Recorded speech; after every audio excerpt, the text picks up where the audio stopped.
God is dead, God remains dead, and we have killed him. These are the famous words written by Friedrich Nietzsche in his acclaimed novel, Beyond Good and Evil. At the time, it was a proclamation of an end of an era, a loss of faith in a world that for so long depended on it, which would in time usher in either our death or our salvation. But without a shadow of a doubt, it was something new. After all, what happens in a world where God is dead, where the foundations of faith itself start to crumble and belief wanes? Well, Pillars of Eternity is a series that at its core tackles this very question. You start at the beginning of the first game as a protagonist called the Watcher, an individual born with the power to communicate and interact with the souls of the living and dead. You are able to see memories of past lives, or the lingering echoes of souls that for whatever reason, often tragic, cannot move on to the wheel of life to be cast into future reincarnations. And the reason this is so significant is that in the world of Pillars, everything is about the soul. Every time a person dies in this universe, their soul is sent back to the wheel of time, where their essence is once again cast back into the world anew in a new host body. And while the past is forgotten during each cycle, its ramifications still pull the strings behind the scenes. Watchers have the ability to decipher these past lives, or to help souls move on to the next that are trapped in anguish. But this power too can lead to the collapse of one's inner psyche. As you try to wade your way through a sea of souls and minds, the rest of the world cannot even comprehend. So because this power is killing you, your main goal in the first game quickly becomes to figure out how to stop it. But along the way, you become wrapped up in one of the biggest conspiracy theories of all time that reveals to you the deepest machinations of this setting. Thousands of years ago, before the time we play at in the games, there was an ancient civilization of hyper-advanced people called the Ingwithans. Through their mastery of manipulation of souls and their marrow, these grand people were able to construct massive cities and megastructures, change the weather in times of need, and dominate the other tribes around them. And yet, with all this power, the Ingwithans stumbled upon a very dark secret. By manipulating thousands of souls and developing more and more advantageous technology, they sought to speak with the gods, to commune with them and discover the truth of who was right. And that's because at this time in history, there were not just a few gods, but hundreds, thousands, and many conflicts and wars were being fought all over for who was right and who was wrong. But when the Ingwithans finally got their wish and were able to transcend into the thrones of the gods, they found nothing. The entire ideas of existence, of purpose, of meaning were nowhere to be found. This revelation shattered those who saw it, as it became clear that by diving into the nature of the metaphysical reality using soul magic, there were no gods after all. A bleak and terrifying revelation for a world built on the foundation of creators that never even were alive.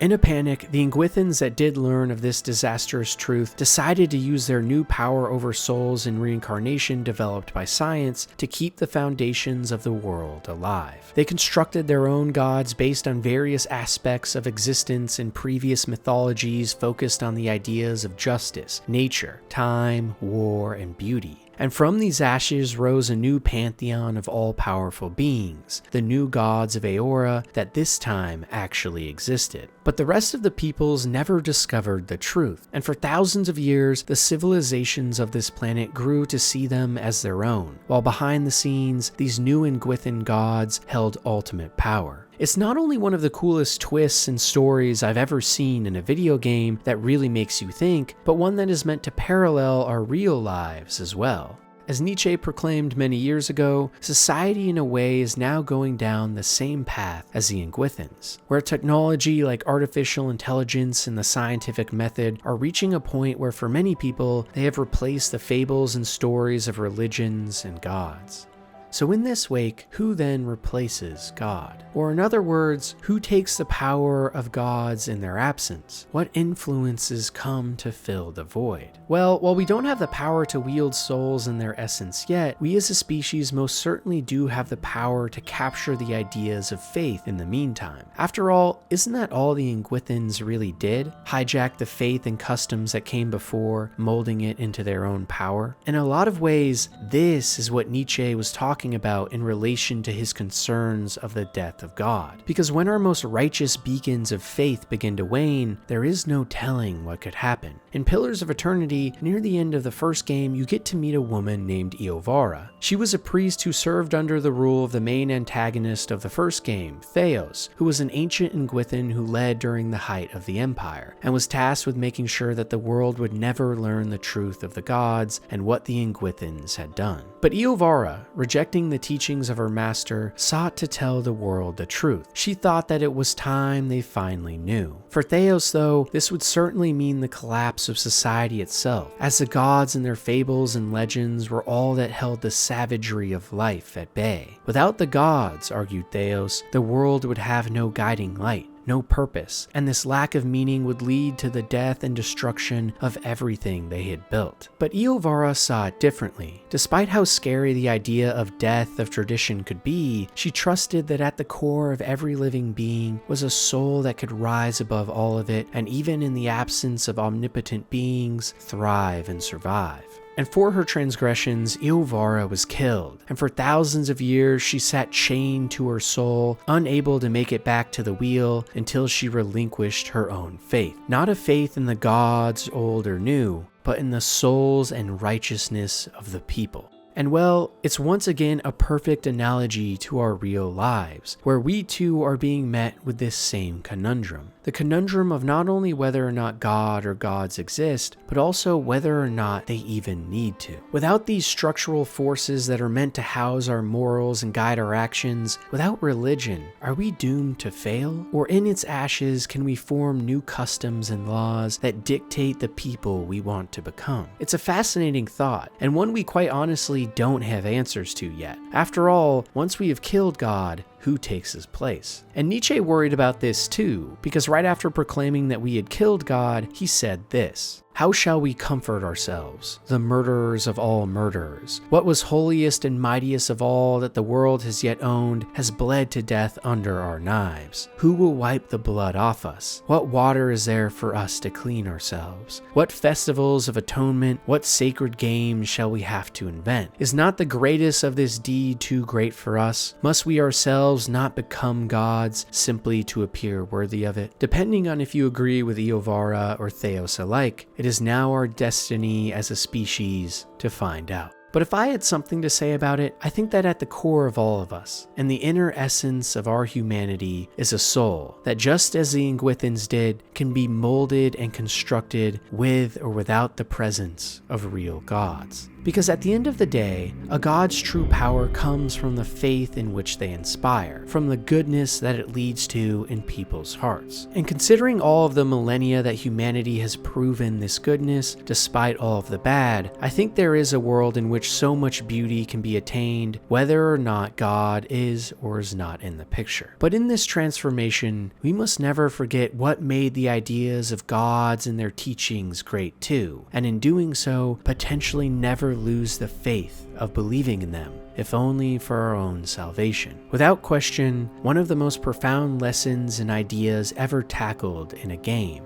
And it's one of the main reasons I think Pillars of Eternity is one of the most underrated games ever made. A series and world that at its very nature makes us think and ponder on the biggest questions of life, while still letting us form our own opinions about it all. If you haven't already, you owe it to yourself to experience this series for the first time. War never changes.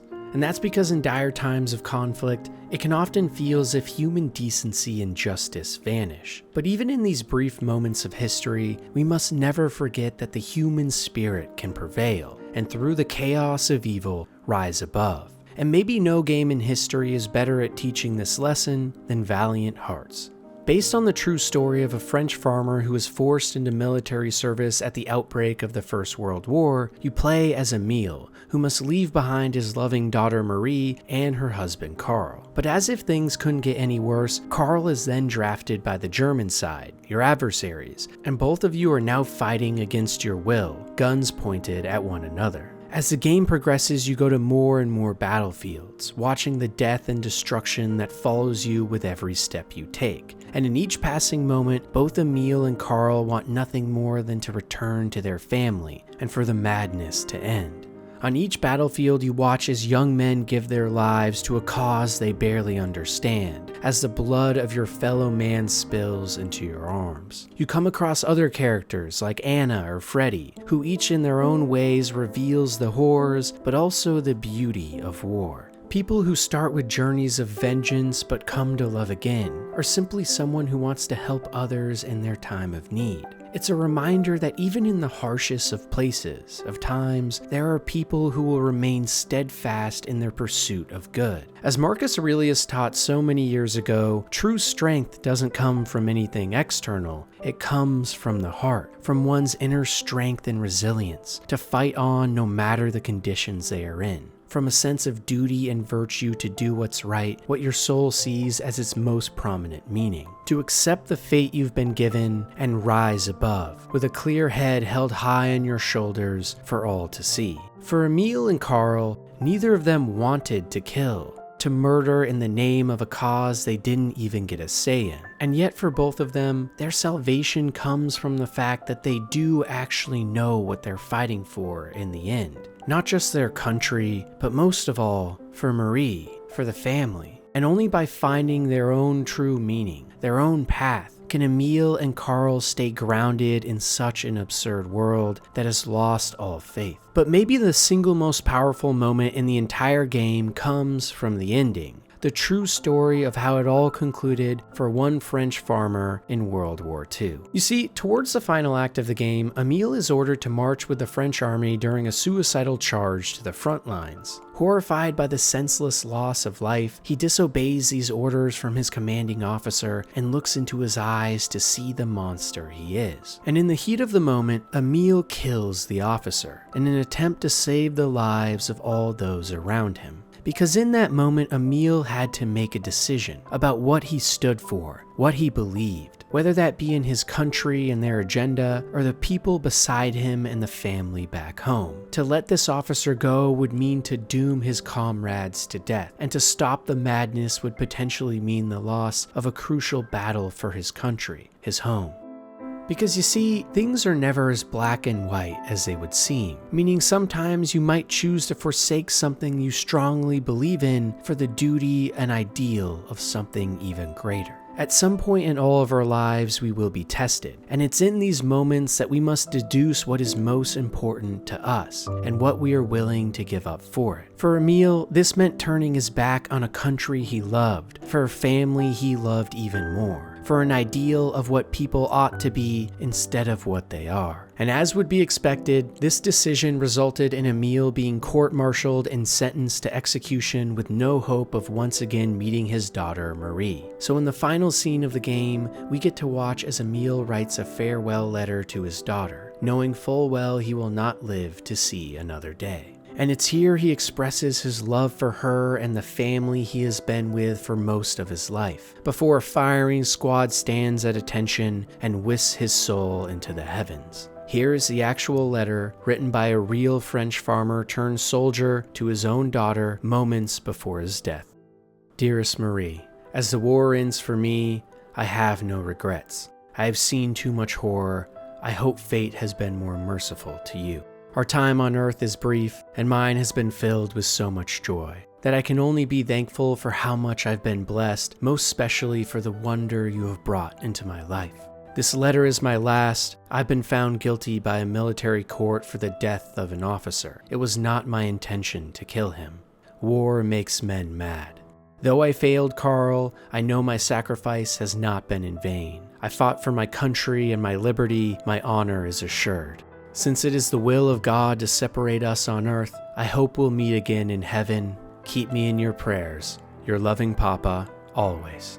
No matter the conditions in which we are put under, the family members with whom we must leave, or the decisions we must make. Valiant Hearts teaches that the path to righteousness is one we must forge ourselves. By creating meaning in a world of anger and pain, by seeing the goodness in people despite the evil they commit, only then can we find true salvation. And in the case of Emil, that salvation came from sacrificing himself for those around him, for his fellow soldiers, his scared son-in-law, and most of all, his loving daughter. Because while they will never again get to see Emil, his valiant heart will live on and inspire all forever. To live lives of love, compassion, and duty, no matter the cost. One of the most powerful messages from a game of all time.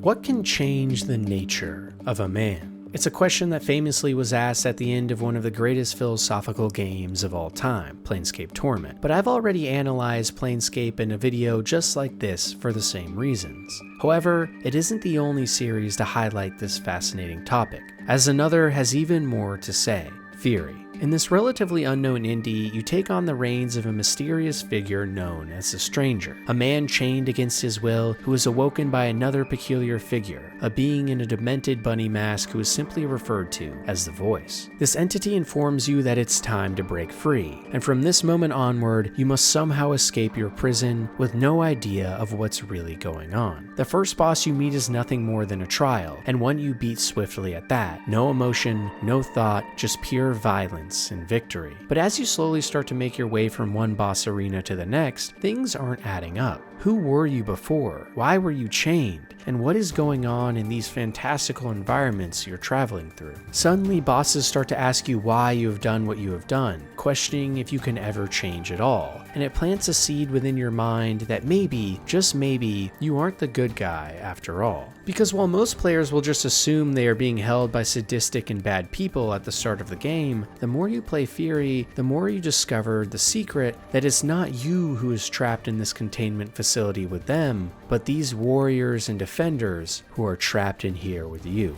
The Stranger is actually nothing more than a super weapon, a robot that was made to be the ultimate fighter, a being that in its past quite literally destroyed and culled entire planets of all life, a construct with no emotions outside of a dying hunger to kill. The facility you are breaking yourself out of is actually meant to stop you from ever wreaking havoc in the universe again, and the bosses you have been fighting over and over aren't the bad guys, they are the heroes. Your entire life has been a lie, and now, in the final act of the game, you are given a choice. To either break free from this facility and rain fire in the blackness of space, or forgo your very design to stop yourself. And it makes you start to wonder, what really can change the nature of a man?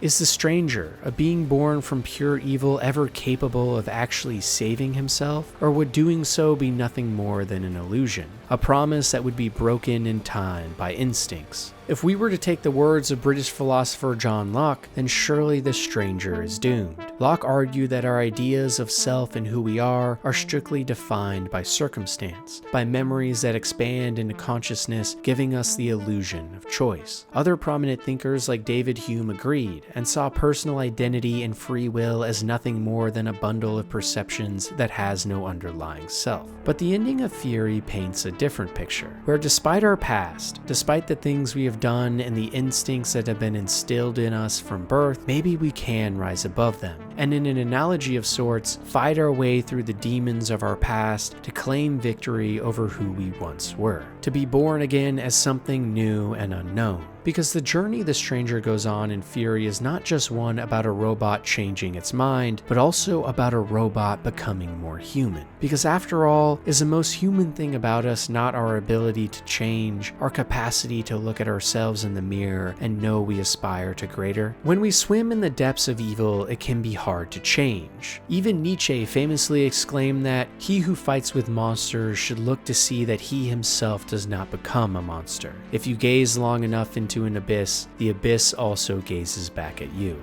And he was right. Sometimes either from our own choices or decisions outside our control, the abyss pours itself into our heart. But what Nietzsche missed, that Fury so eloquently shows us, is that the reverse is true as well. That by pulling ourselves into the light, it will shine brightly upon us. The nature of any man is one that is constantly changing, not only in definition, but in form.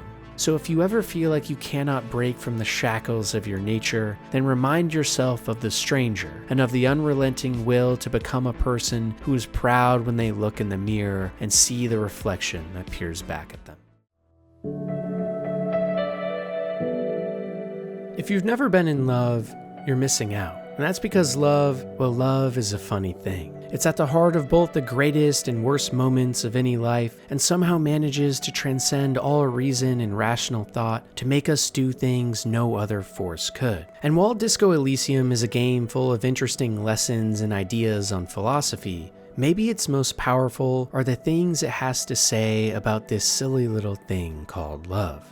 In the title, you play as a man named Harry Dubois, who on one fateful day awakens from a drunken stupor inside a ransacked apartment with no memory of who he even is. And in what feels like no time, you discover that you are actually an accomplished detective who has been using and abusing substances nonstop and has been tasked with figuring out the mysterious murder that took place in this desolate portside city called Revachol. This expedition of sorts takes you from one shady character to the next, along with your trusty companion Kim, who must put up with your antics every step along the way. You are a broken and depressed excuse of a man, full of sorrow and anguish, all at the hands of an invisible force you have no recollection of. Your body yearns for things that will kill you, and with each step your psyche screams in pain for a past that you are working to uncover. And it's this uncovering that reveals the beauty of love. You see, the main catalyst that has sent Harry Dubois into such chaos, the thing that pushed him so far he abused his own body into oblivion, quite literally forgetting his past in one drunken night, was your fiancée, Dora.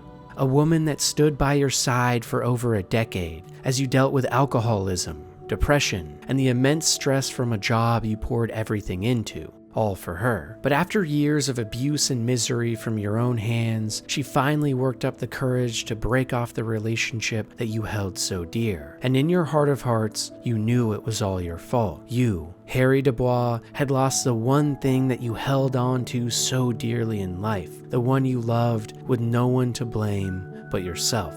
But now, finding yourself as a new man, one who has forgotten his past, it becomes clear that the future is in your hands. Throughout the game, whenever you level up, instead of putting stats into strength or agility, you forge the very constructs of your mind, increasing your empathy or your understanding of the world around you, creating new neurological frameworks in which to tackle the void. And it's from these frameworks that you must decide how to combat the loss of everything you held dear, the loss of a decade of love. That's what this game is all about. As you travel from one location to another, discovering more of your past, you must deal with not only the man you once were and all of the people you hurt, but also come to terms with the fact that you must figure out how to move on from her. At one point, you find a payphone in the middle of nowhere and dial Dora's number, after which she picks up, sad to once again find you in a drunken stupor. Listening to her sense of rejection, of loss of hope in you, as she simply exclaims that you are once again up to your usual antics and need help,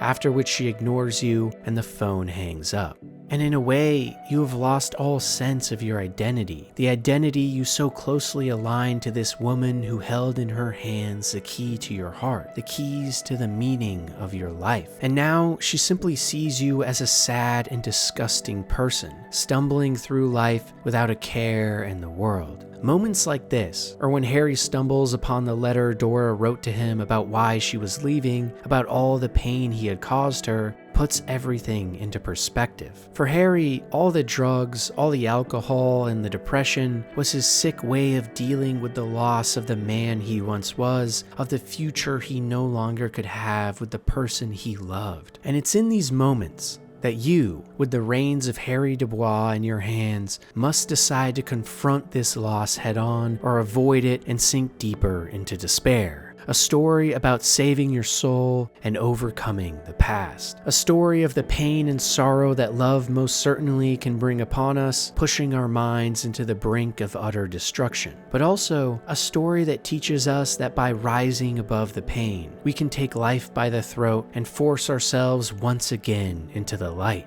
Later on in the story, after you've learned about Dora and who you once were, deep into your path of creating a new person from the ashes of what was, maybe even with a new name this time, you come across another woman named Lillian Carter, a mother of 3 children whose husband had left them to all rot and wither away, abandoning innocence when they needed him most. To compensate, Lillian works tirelessly on maintaining the fishnets by the pier, putting together as much money as she can to feed her children. And when you talk to her, she opens up about all of the pain she has been through and all of the feelings of abandonment she's suffered with. But she also sees the pain in you and reminds you that in the face of anguish, we must also learn to cope and move on, if for nothing more, others around us. Without Lillian, her 3 young boys would be left to fend for themselves on the street, and because of this purpose, she vowed to rise above the sadness, to once again find love for life after it had stricken her down before. As the philosopher Soren Kierkegaard taught in the 1800s, despair is always a condition of the self, a condition born from feeling stuck in the past or bound by expectations, a tension between who we are or once were and who we ought to be. Or in other words, despair comes from failing to overcome the past and once again love yourself. No matter how much you have been betrayed in life, no matter how many times love smacks you in the face, laughing at the arrogance to think you could live in pure harmony, don't ever forget that others, the world, and your inner soul are counting on you to lead a life of love in the echoes of eternity, no matter what you must overcome. To love is to live life, and to suffer is to live an even greater one, if for nothing more than the inspiration for a world to live on. One of the most profound lessons for one of the most powerful forces in the universe. Disco Elysium might not be my favorite game ever, but it sure has a way of making you feel something like not many others do.